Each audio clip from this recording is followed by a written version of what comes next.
Hello friends, सभी को नमस्कार। Welcome back to my YouTube channel. साथियों, जैसा कि आप जानते हैं, इन दिनों कोरोना संक्रमण तेज़ी से अपने पैर पसार रहा है और जो रोज़ाना केस आ रहे हैं उनमें बहुत तेज़ी से बढ़ोतरी हो रही है। कल 5 लाख से ज़्यादा केसेस आए हैं। तो साथियों, ऐसे में ज़रूरी हो जाता है कि जिन लोगों ने अभी तक कोरोना वैक्सीन नहीं लगवाई है वो जल्द से जल्द कोरोना वैक्सीन लगवा लें। साथियों, कोरोना वैक्सीन को लेकर सभी के मन में अनेक प्रश्न हैं। इस वीडियो में मैं आपके सामने आपके मन में जो उठने वाले प्रश्न हैं कोरोना वैक्सीन को लेकर, उनके उत्तर लेकर आया हूँ। साथियों, इन प्रश्नों का जवाब सभी को पता होना चाहिए और सभी को जानना इन्हें आवश्यक है। तो साथियों, शुरू करते हैं आज की वीडियो और देखते हैं कोविड-19 के टीकाकरण से संबंधित कुछ महत्वपूर्ण प्रश्न और उनके उत्तर। कोविड-19 से खुद को, परिवार को, देश को बचाने का एक ही तरीका है, वो है टीकाकरण। जिन देशों में बहुत तेज़ी से टीकाकरण हुआ है वह अब इस वायरस से बहुत हद तक कम प्रभावित हो रहे हैं। वैज्ञानिकों ने दिन रात एक करके बहुत ही कम समय में हमारे सामने टीका लाकर रख दिया है। अब हमें यह टीका लगवाना है। इस टीके को लेकर बहुत सारी भ्रांतियां भी समाज में फैल रही हैं, लेकिन याद रखिए, यह टीके वैज्ञानिक अनुसंधान और एक प्रक्रिया के बाद स्वीकृत किए गए हैं। हाँ, टीका लगवाने से पहले कुछ बातों का हमें ध्यान रखना है। वैक्सीन या टीका क्या है? वैक्सीन आपके शरीर को किसी संक्रमण से बचाती है। वायरस, गंभीर बीमारी या पीढ़ी दर पीढ़ी चली आ रही बीमारी से लड़ने में आपकी सहायता करती है। इसे लगाने से आपकी रोग प्रतिरोधक क्षमता बढ़ जाती है। इससे आप बीमारी से लड़ने में कामयाब होते हैं। वैक्सीन लगाने से प्रतिरोधक तंत्र संक्रमण को पहचानने के लिए मदद करता है। उसके खिलाफ शरीर में एंटीबॉडी बनते हैं जो बाहरी बीमारी से लड़ने में हमारे शरीर की मदद करते हैं और हम बीमारी की चपेट में आने से बच जाते हैं। अमेरिका के centre of disease control and prevention के अनुसार वैक्सीन बहुत प्रभावशाली होती है। हालांकि यह किसी बीमारी का इलाज नहीं करती है, बल्कि बीमार होने की संभावना को कम से कम करती है। वैक्सीन किसी भी बीमारी से लड़ने के लिए आपके शरीर के प्रतिरोधक क्षमता को बढ़ाती है। कैसे बनती है वैक्सीन? वैक्सीन में मृत, निष्क्रिय हुए बैक्टीरिया, कुछ प्रोटीन और कुछ वायरस होते हैं जिन्हें मानव शरीर में डाला जाता है। जब ये मृत या निष्क्रिय वायरस शरीर में जाते हैं तो शरीर के प्रतिरोधक तंत्र को लगता है कि शरीर पर किसी बीमारी या वायरस का आक्रमण हुआ है। तब वह उस तत्व से लड़ने के लिए एंटीबॉडी तैयार कर लेता है। जब एक बार शरीर में एंटीबॉडी बन जाती है तो शरीर उस सक्रिय वायरस से लड़ने के लिए तैयार हो जाता है। यही बात कोविड-19 के टीके पर भी लागू होती है। कोविड-19 के टीके लगने से हमारा शरीर कोरोना वायरस से लड़ने के लिए तैयार हो जाता है। अध्ययन बता रहे हैं कि कोविड-19 का टीका लगने के बाद व्यक्ति गंभीर रूप से संक्रमित नहीं होता है और उसकी मृत्यु की आशंका कम हो जाती है। अगला सवाल है, क्या कोविड-19 टीके से संक्रमण हो सकता है? नहीं, यह असंभव है, क्योंकि टीके में जो वायरस या बैक्टीरिया डाले जाते हैं वे मृत या निष्क्रिय होते हैं। इसलिए टीके से कोविड-19 या कोरोना संक्रमण नहीं हो सकता है। कोविड-19 की वैक्सीन शरीर में कैसे काम करती है? जब टीके के तत्व शरीर में जाते हैं तब शरीर का प्रतिरोधक तंत्र उससे लड़ता है। जब हमारे शरीर का प्रतिरोधक तंत्र एंटीबॉडी बनाता है तब इस प्रक्रिया के कारण शरीर का तापमान बढ़ता है, यानी बुखार आता है। बुखार आने का मतलब ही यह है कि टीके ने अपना काम शुरू कर दिया है। हमारे देश में लगने वाली वैक्सीन कौन सी है? भारत में 2 तरह की वैक्सीन लगाई जा रही है। पुणे के सीरम इंस्टीट्यूट ऑफ इंडिया में बनी कोविशील्ड और हैदराबाद के भारत बायोटेक में बन रही कोवैक्सीन को लेकर सरकार ने मान्यता दी है। कोविशील्ड को ब्रिटिश दवा कंपनी एस्ट्राजेनेका ने ऑक्सफोर्ड यूनिवर्सिटी के शोधकर्ताओं के साथ मिलकर बनाया है। वहीं कोवैक्सीन को Indian council of medical research के साथ मिलकर भारत बायोटेक ने बनाया है। अभी और अनुसंधान चल रहे हैं। विदेश के कई अन्य वैक्सीन निर्माता भी भारत में अपनी वैक्सीन दे सकते हैं, इस पर बात चल रही है। रूसी वैक्सीन स्पुतनिक वी को भारत सरकार ने मंजूरी दे दी है। भारत सरकार ने हाल ही में अमेरिका, जापान, इंग्लैंड, यूरोपीय संघ और विश्व स्वास्थ्य संगठन से मंजूर वैक्सीन को भी कुछ शर्तों के साथ इमरजेंसी अप्रूवल देने का फैसला किया है। इसके साथ ही सरकार ने Pfizer, Moderna, Johnson and Johnson जैसी कंपनियों से भी भारत में वैक्सीन उपलब्ध कराने की अपील की है। ये वैक्सीन भी अगले कुछ महीनों में भारत में उपलब्ध हो सकती हैं। क्या सभी वैक्सीन का असर एक जैसा है? सभी वैक्सीन की कोरोना से बचाने की प्रभावशीलता अलग अलग है, 66% से लेकर 95% तक। पर राहत की बात यह है कि टीकाकरण के बाद अगर किसी व्यक्ति को संक्रमण होता है तो वह गंभीर स्थिति तक नहीं पहुंचता। भारत में दोनों ही वैक्सीन गंभीर लक्षणों से बचाने में 100% प्रभावी है। इस तरह से विशेषज्ञों का कहना है कि सभी लोगों को वैक्सीन जरूर लगवानी चाहिए। क्या तनाव की वजह से टीके का असर कम होता है? कोविड संकट के इस दौर में दुनिया के ज़्यादातर लोग मानसिक स्वास्थ्य से जुड़ी दिक्कतों और तनाव से पहले ही जूझ रहे हैं।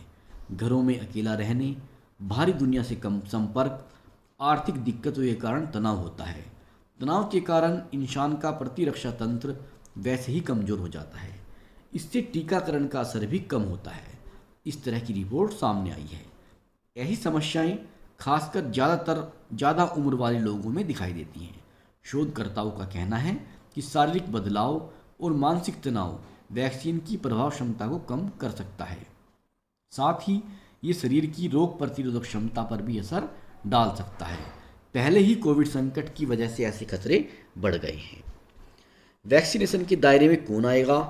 पहले यह वैक्सीन 45 वर्ष से अधिक के लोगों को ही लगाई जा रही थी। सरकार ने 1 मई से यह वैक्सीन 18 साल से अधिक उम्र वाले लोगों को कर दी है। देश में 18 साल और इससे ज़्यादा उम्र के लोगों का टीकाकरण 1 मई से शुरू हो गया है। इसके लिए 28 अप्रैल से कोविन पोर्टल पर पंजीयन भी शुरू हो गए हैं। इसके साथ ही आरोग्य सेतु और उमंग ऐप पर भी पंजीकरण किए जा रहे हैं। कोविन पोर्टल पर पंजीयन कराना होगा। पंजीकरण के लिए किन पहचान पत्रों की जरूरत होगी? पासपोर्ट साइज फोटो के साथ नीचे दी गई किसी पहचान पत्र के जरिए पंजीयन किया जा सकेगा, जैसे आधार कार्ड, डीएल, श्रम मंत्रालय की योजना के तहत जारी स्वास्थ्य बीमा स्मार्ट कार्ड, महात्मा गांधी राष्ट्रीय ग्रामीण रोजगार गारंटी अधिनियम जॉब कार्ड, सांसदों, विधायकों को जारी किए गए आधिकारिक पहचान पत्र, पैन कार्ड, बैंक या डाकघर द्वारा जारी पासबुक, पासपोर्ट, पेंशन डॉक्यूमेंट, केंद्रीय राज्य सरकार, सार्वजनिक लिमिटेड कंपनियों द्वारा कर्मचारियों को जारी किए गए सेवा पहचान पत्र या फिर वोटर कार्ड। पंजीकरण के बाद क्या होगा? पंजीयन के दौरान ही आपको अस्पताल, उपलब्ध तारीख और आपके जाने का समय चुनना होगा। इसके बाद आपके पास पंजीकृत मोबाइल पर एक संदेश आएगा जिसमें आपके टीकाकरण होने की तारीख लिखी होगी। इसके बाद आप निर्धारित समय पर जाकर टीका लगवा सकते हैं। ध्यान रहे, टीका लगवाने के लिए जाते समय अपने साथ वही पहचान पत्र ले जाएं जो आपने पंजीयन के समय दिया है। क्या पहले और दूसरे टीके के लिए अलग अलग पंजीकरण करना होगा? नहीं, एक बार पंजीकरण करने पर ही आपको संभावित तारीखों की सूचना दे दी जाएगी। उसकी सूचना आपको मोबाइल पर मैसेज के द्वारा ही मिलेगी। पंजीकरण तो करना नहीं होगा, लेकिन तारीख, स्वास्थ्य केंद्र और समय सुनिश्चित करना होगा। क्या अलग अलग टीके लगवाए जा सकते हैं, जैसे पहला कोवैक्सीन का तो दूसरा कोविशील्ड का? नहीं, यह आपके लिए सुरक्षित नहीं होगा। अगर आप पहला टीका कोवैक्सीन का लगवाते हैं तो दूसरा भी उसका ही लें। इसी तरह कोविशील्ड के पहले टीके के बाद दूसरा टीका भी कोविशील्ड का ही लगवाएं। वैक्सीनेशन कहाँ हो रहा है? टीकाकरण के लिए अलग अलग स्थान तय हैं।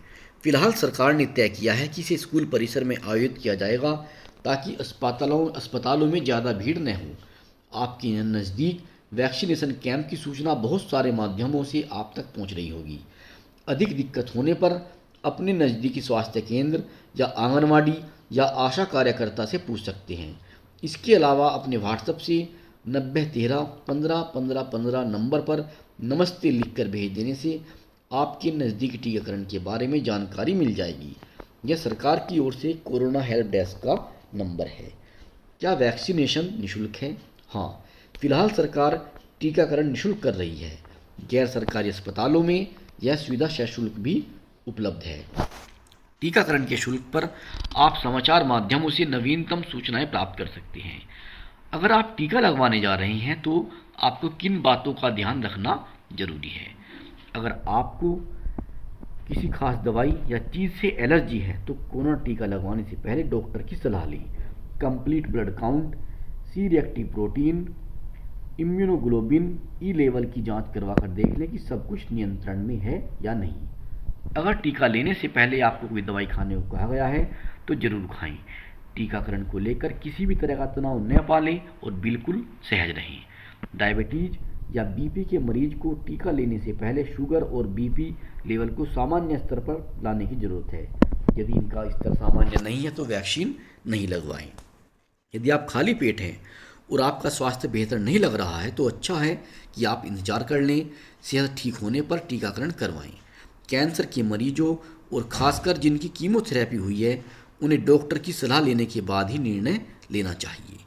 कोविड होने के 4 से 8 सप्ताह तक वैक्सीन नहीं लगवाएं।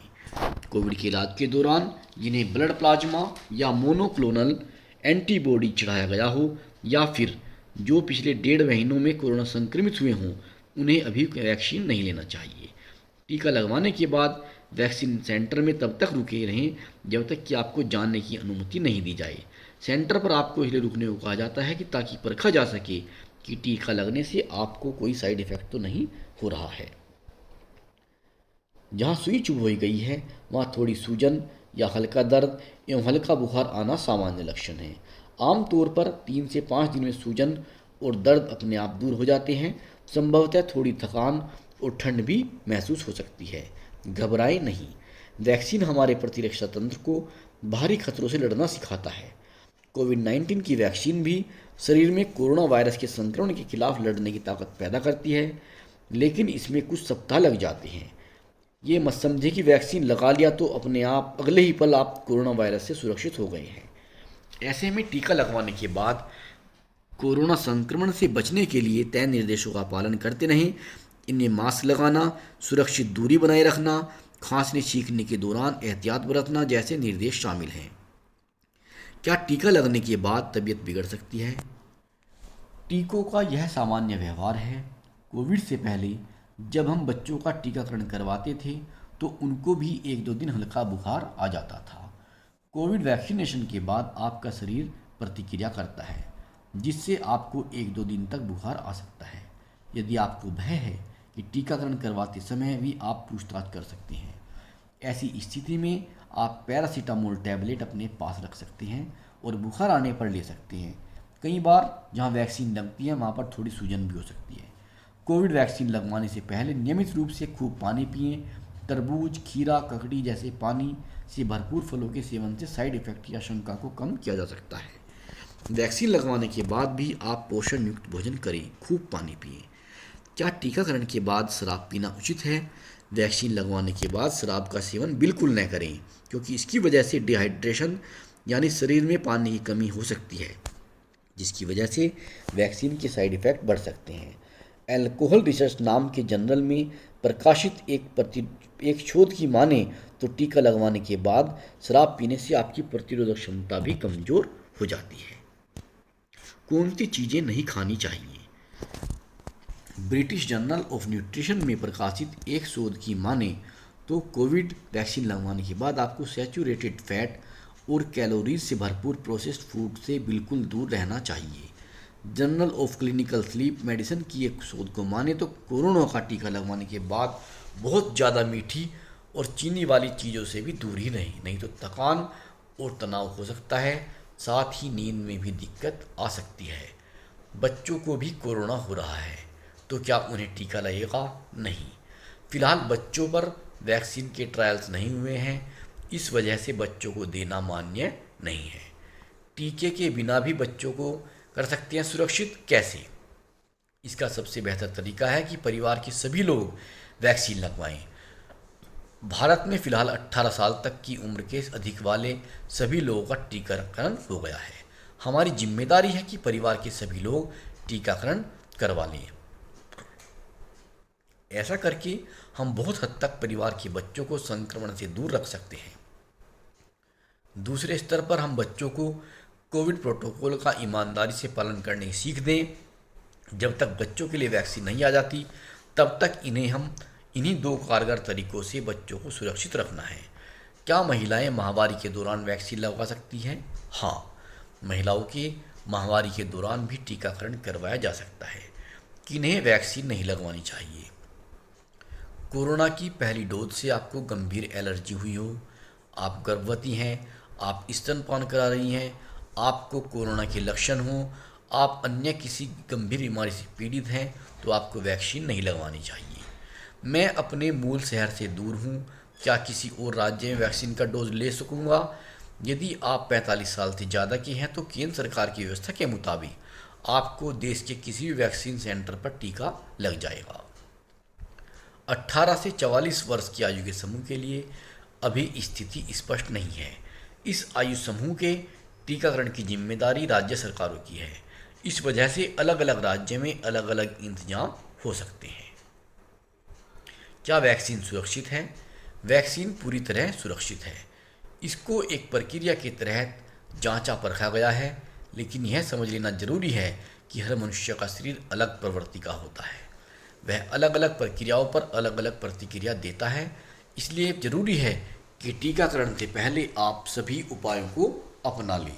यदि आपके शरीर में कोई गड़बड़ी या असामान्य चीज़ें हो रही हैं तो पहले उन्हें ठीक कर लें और अपने चिकित्सक से परामर्श ले लें। कोरोना से संक्रमित व्यक्ति का कब टीकाकरण होगा?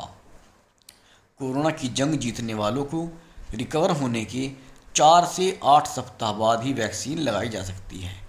इसी तरह यदि कोई संदिग्ध मरीज है तो उसे भी फिलहाल वैक्सीन नहीं लगाई जाए।